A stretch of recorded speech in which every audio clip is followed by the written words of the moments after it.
And in the Muslim world, nobody cared. Nobody cared. It was as if Islam was dead. And then things changed. And then Islam began to come to the forefront. And there were reasons for this, some good, some bad. But that's also why, if you're going to talk about a sick person, and I believe that an extremist is a sick person, in the description that I've given, then it's sort of like a doctor, that we have to see, what is the problem? How did you develop this heart condition? Well, why do you have high blood pressure? Why is your cholesterol like this, right? And there are reasons for that, so we have to look at those reasons. The next thing that we have to look at is social psychology. In other words, what happens to our minds when we see things that are very difficult to take? And we can't ignore that. Again, you know, when I see Lebanon blown off the face of the map, something happens to me. Something happens to all of us. And you see people who were actually very moderate, and all of a sudden they're not moderate anymore. So we have to talk about that social psychology. We can't ignore that. We can't ignore that. And it's funny because, you know, we as Muslims, we tend to not forget things very well. You know, we do have memories, and it's strange that like something can happen like Lebanon being blown off the face of the map, and as soon as it's out of the front page, the American people forgot about it. And the Europeans, I don't know, but I don't think most of them care about it. But the problem is we don't forget. And I remember when the Bosnian massacres were taking place, and you probably remember that it virtually drove me out of my mind. And I still haven't forgotten. And most people have forgotten. So this is also part of the reality. We talk about this all the time, right? But it is a valid issue. We do have to talk about this. And our neighbors around us, they've got to be honest about this too. You know, it takes two to tango. If you want me to be honest with you, you've also got to be honest with me. And we need to talk about these things in an honest way, not with hegemonic discourse. That's a big word.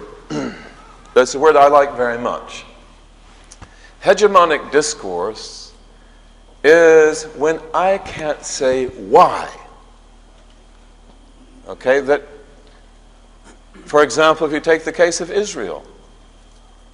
I mean, Israel and the way that it was established, the way that foreign policies have supported it, the constant violations of human rights and international law, why can't we talk about that? And if I can't talk about it, that's hegemonic discourse. That's hegemonic discourse. You know, and we can't have that. We have to have free, open discussion in a nice, friendly way. You know, but there's no statute of limitations. Statutes of limitations, as you know, is that if I do something, you know, as you know, maybe I have 5 years to take you to court, and if I don't take you to court in 5 years, I can't take you to court after that. That's statute of limitations. But you know, when it comes to victims of oppression, people whose lands were taken away without their will, you know, people who were tortured or killed, massacred, like the Bosnians and others, there's no statute of limitations. It's not like after 5 years you can't talk about that. And again, whatever the world community may or may not feel, if they really care about Muslims and they really want to solve these problems, then we must talk about the whole situation. We must be able to sit down and talk about it. We can't put it under the table. That will never work. There was a great Christian theologian in Chicago named Reinhold Niebuhr. And I often go to teach at the college that he came from, Elmhurst College. It's a great college.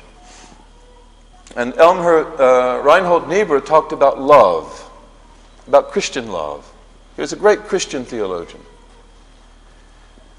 And he said that, love is indeed an attribute of Christ. Jesus came to teach love, but there can be no love without justice. There can be no love without justice. There must be justice. There must be an agreement. There must be a solution. And whatever anybody says, if we're not honest about this, then we're talking pure Walt Disney. Pure Walt Disney. And nothing will come of it except for more difficulty. So, this is part of it. Now, something that's not part of it is the problem of modernization. Modernization is not part of the problem. Muslims have been fully modernized since World War II. And many Muslim countries way before that. So the idea that, Muslims are not modernized, what are you talking about? We don't ride camels. Every Muslim country has been modernized. They've all been modernized since World War II. We also have mass education. We have mass readership. We have mass media. The problem is not that we don't accept democracy. And there have been studies, Zogby polls and others, that have asked Muslims, even the radical Muslims, what they think about democracy. And more radical Muslims want democracy than right-wing evangelicals in the United States. So that's not an issue. The vast majority of the Muslim world wants democracy. They want freedom. They want to be able to vote. They want to have a part in the government of their countries.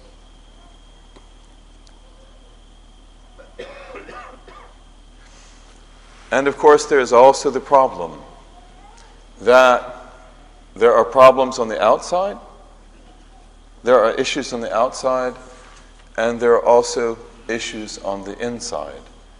And it is a fact, admitted by scholars who study the Muslim world, that the authoritarian regimes of the Muslim world that brutally mistreat their people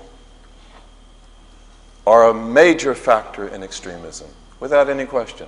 And in fact, as great scholars have shown, like Gilles Capel and Olivier Roy, to the extent that the regime is authoritarian and oppressive, you will find that the extremist movements are more and more radical. There's a direct relationship. So just as we look at grievances on the outside, it is perfectly valid and absolutely necessary to look at the tyranny of many Muslim states. And this is something that breeds an extremism of the most vicious type.